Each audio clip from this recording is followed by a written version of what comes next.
Well, hey folks, thanks so much for tuning in, and I have been waiting for about 6 months to make this video since I last announced that I was getting a new truck on my channel back in late October. So I have finally finished the truck camper build, and I'm really looking forward to showing you folks exactly what I did so that hopefully you can use some of these ideas if you are in the process of building a truck camper. So I am gonna go through everything in the back of this truck, how I built it, why I built it, some changes that I did and why I made those changes compared to my older truck camper that I used to have. With all that said and done, let's just dive right in to the back of this camper. So actually, before we begin, let me answer two questions that I got the most, it seems like, on my last video where I showed my truck camper. Number one, what you see that looks like carpet is not carpet. It is actually like a plastic fiber, but it's called a bed rug.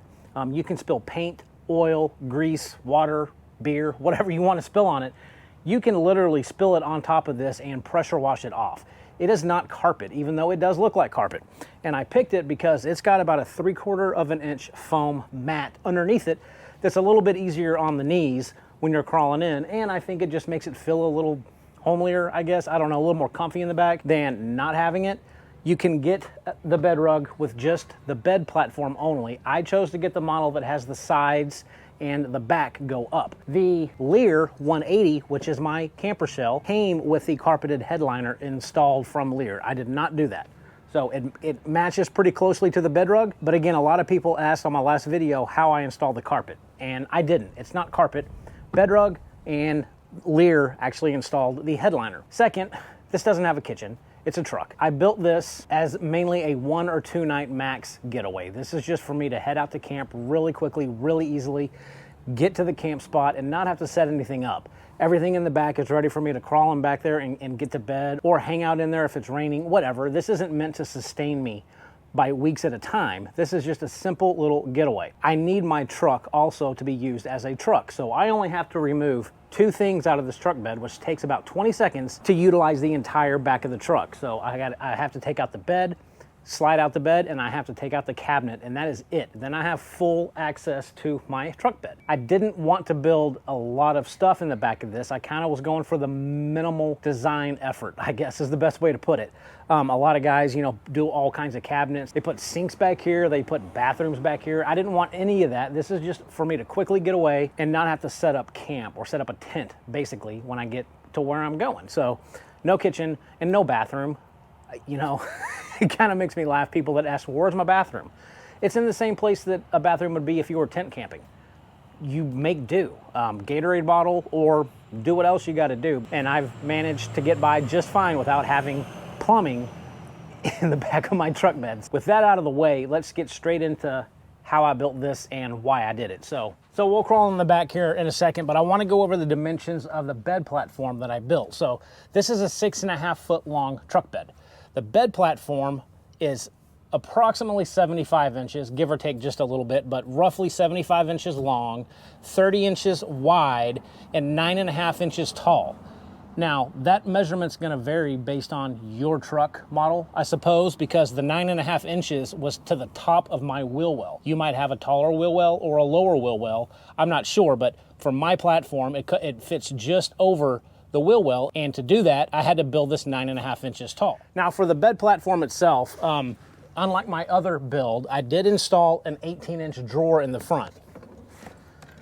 And I built this to store all of the stuff that I use when I first get to camp, like my electrical cord, my chair, my telescoping fishing reel if I ever choose to fish, some lights, just basic everyday things that I use the most when I get to camp or when I'm leaving. So I also have my Jetboil coffee maker stored in here because in my last truck I kept it under my bed and it was kind of a hassle to lift up the bed and get to what I needed.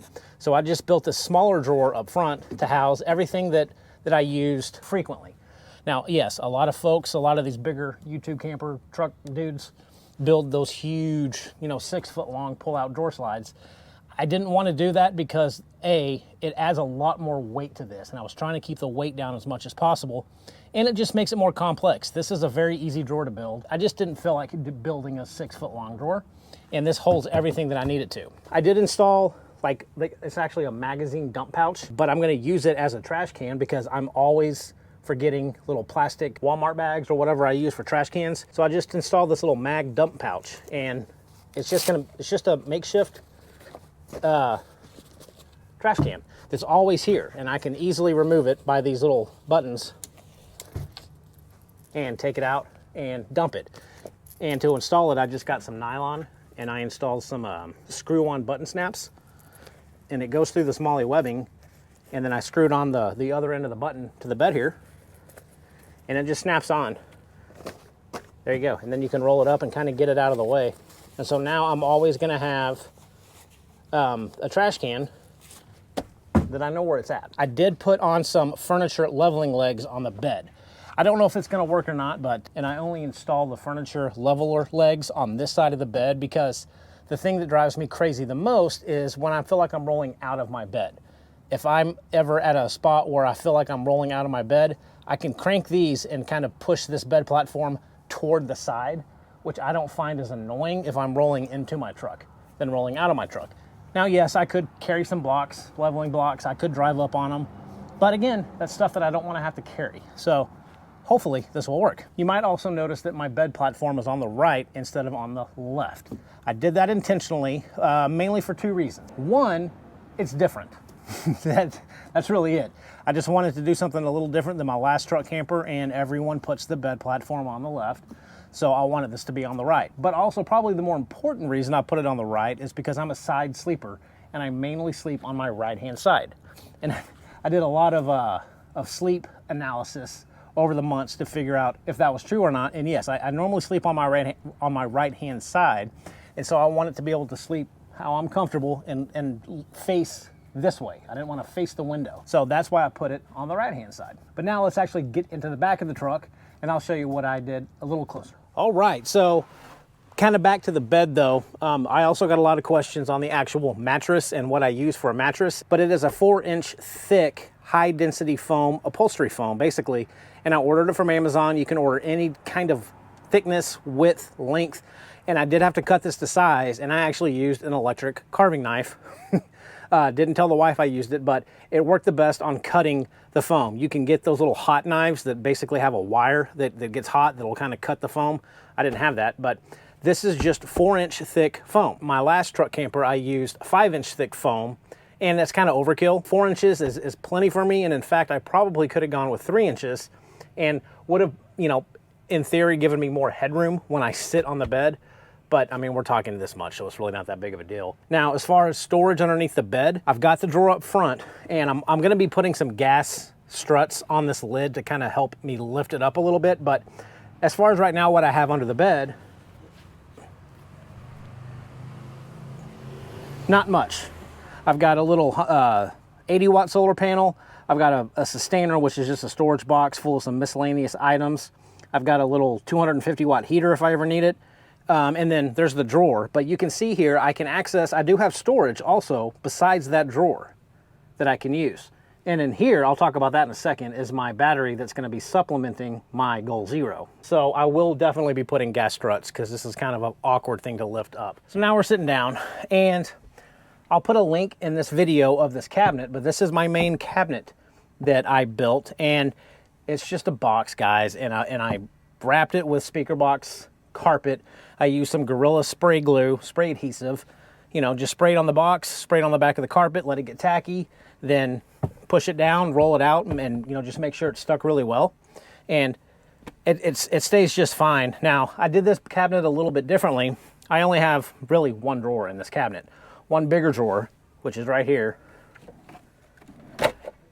I like to keep all of my stuff in my drawers in their own little storage bag. I find it easier for organization. So in here, I've got, of course, all my stickers in case I run into some folks that want a sticker, thermometer, and then all these different bags are just different kind of families of things that I'm keeping.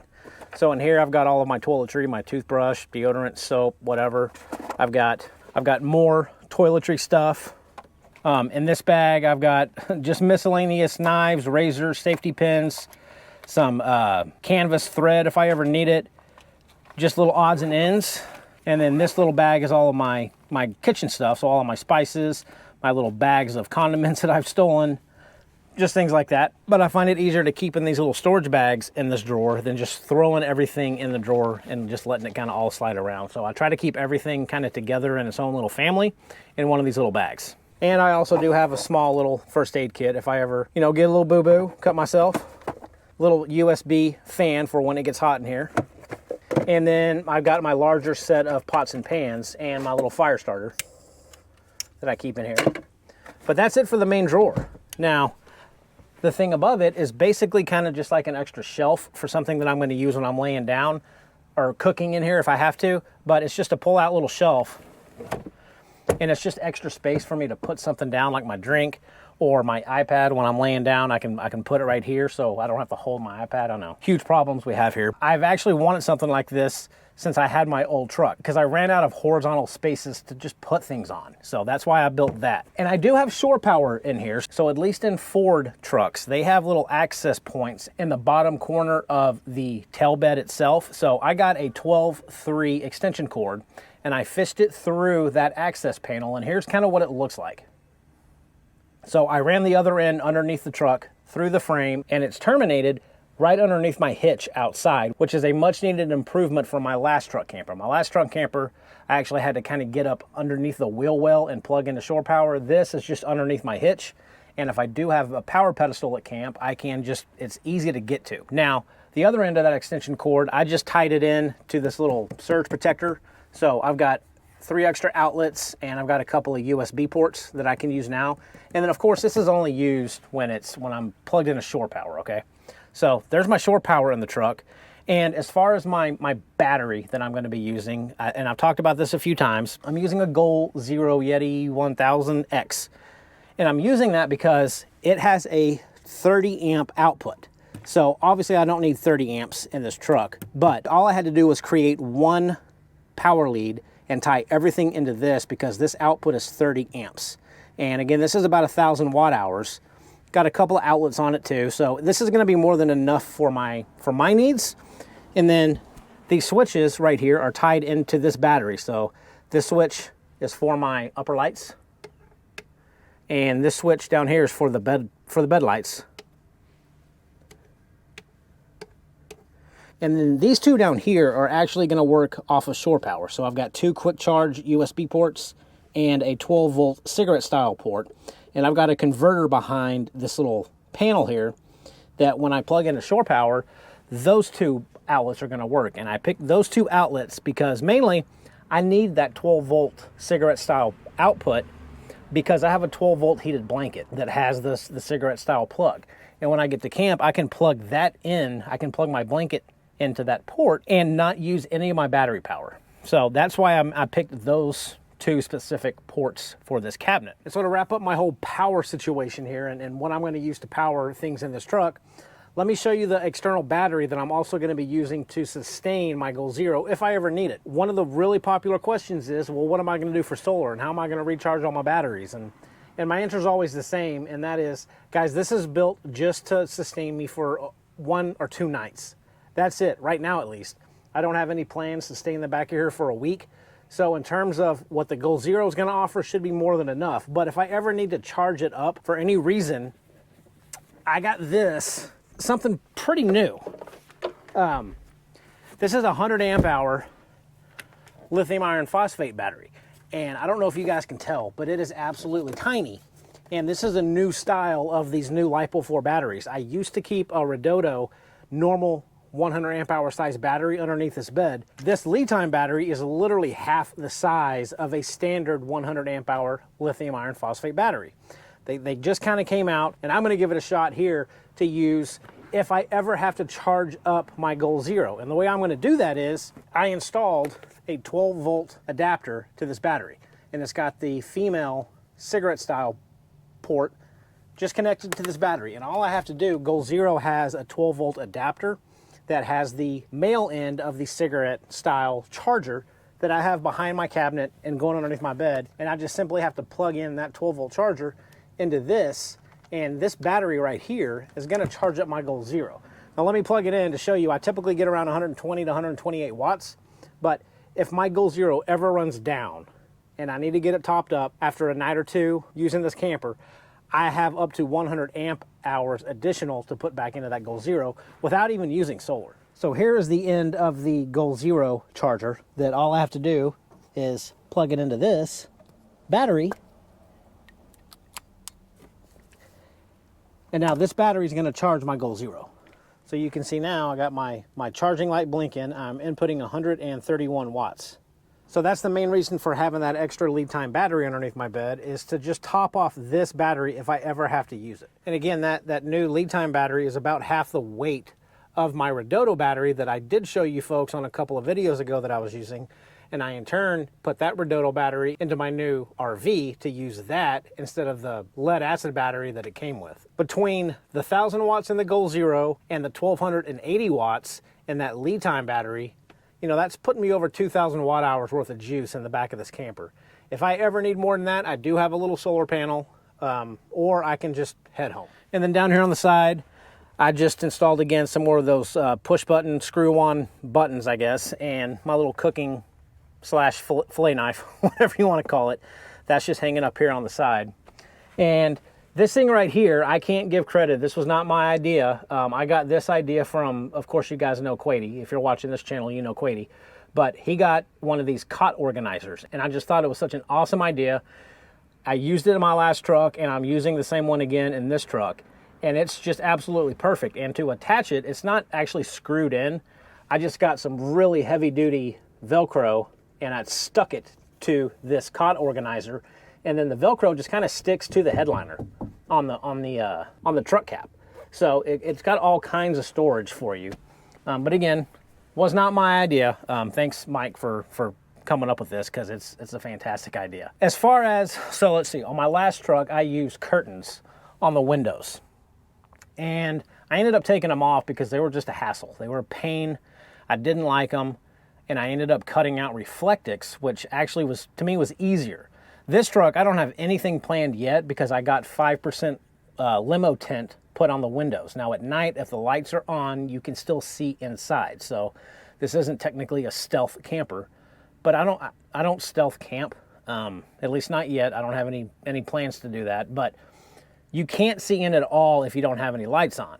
And if you do have like a little lantern or a little lamp sitting here on the cabinet, you can vaguely see in, but it's not like you can really tell what's going on. You can just see a light on in here. So I really like having the limo tint on these windows, unlike my other truck. So that's an upgrade I did to this camper as opposed to my last truck. And so far, I'm really, really happy with it. And let me show you guys how I'm actually gonna lock my truck if I ever have to. And I say that kind of jokingly because I never locked my last camper one time. Never had a need to. I guess maybe peace of mind knowing that if I had to lock it, it was there, but I never had to lock it. So, and also here's how I have to close my tailgate and my back glass, because that gets asked a lot too. So I literally just have to pull it up and then pull that down by hand. I know, it's tough. But for a lock, I'm going super, super basic for this lock if I ever need it. And what this thing is, this is a Nite Ize CamJam lock, and it uses paracord, and you put it through this hole and it kind of fits in this cam right here, and you cannot pull this out. And on the other end, I untied a bowline knot. And if you folks ever learn just one knot in your entire life, learn how to tie a bowline knot. You'll use it every day almost, but that's all this is. And to actually lock this back glass, if I ever need to, all I have to do is take this cam lock and attach it to the tie down in my actual truck bed right there. And then I take this loop and I tie it around the lock. And then to tighten it up, all you have to do is pull this. And now that, you cannot move this. So there's my lock. And to loosen it up, you just undo the cam. So a much easier, much probably better idea than I had in the last truck, where I used an actual tiny little metal chain, which is paracord is probably stronger than that little metal chain that I used, and it was starting to rust. Paracord obviously is not going to rust, and this CamJam is aluminum, so we're fine there. So that's how I'm going to lock the truck if I ever have to. So I'm just going to keep this kind of tied up and stuck right here in my little cot organizer. Okay, and as far as the lights go, I just got these on Amazon. They're truck bed tailgate lights. And to kind of hide the wiring, I just got a Velcro roll, and I just ran the Velcro over top of the wiring to kind of make it a little bit neater. And the wires terminate way down here in the corner, and they go all the way down in the corner and then back behind my bed rug and then down into my cabinet. So one thing I hate to see is a whole bunch of wires. So I definitely wanted to kind of hide the wiring as much as possible. And I'm trying to think of anything else that I missed. So the cabinet's not actually attached to the truck bed. It's got a very low center of gravity, so I'm not ever worried about it, you know, tipping over. But I do have some really heavy duty Velcro that I stuck to the bottom of the cabinet down here underneath, and that Velcro sticks to the bed rug. So the bed rug kind of acts like a big sheet of Velcro anyway, so it is technically Velcro to the bottom, but I'm not really worried about it. I don't think it's going to go anywhere because, again, it's got such a low center of gravity. I think we'll be fine. But gang, that's really about it for this truck camper. Yeah, it took 6 months to finally get here, but it's, again, I tried to keep the design as minimum as possible because I can take all of this stuff out within about 2 minutes, and I can use the back of my truck as a truck if I have to. So that's why I designed it this way. If you guys have any questions, if I didn't go over something in this truck that you saw that you want me to kind of go into more detail, leave a comment. I'll get back to you, and I'll try to leave a link in the description for everything that I used in this truck. I'm sure I'm going to miss a few things, but if you see something that I didn't put in the description, let me know. I'll go back in and add the link if I can find it. But most of the stuff was really easy to find. Most of it came off of Amazon. Some of it I made myself. I think that is about it for my truck camper 2023. Haven't taken it out yet. I just finished it up a couple days ago. So I finally get to use this thing as a completed truck camper this week. So looking forward to that. So folks, again, thanks so much for tuning in, and leave a comment if you have any questions and I'll get back to you. Otherwise, we'll see you soon. Take care. Thanks for watching.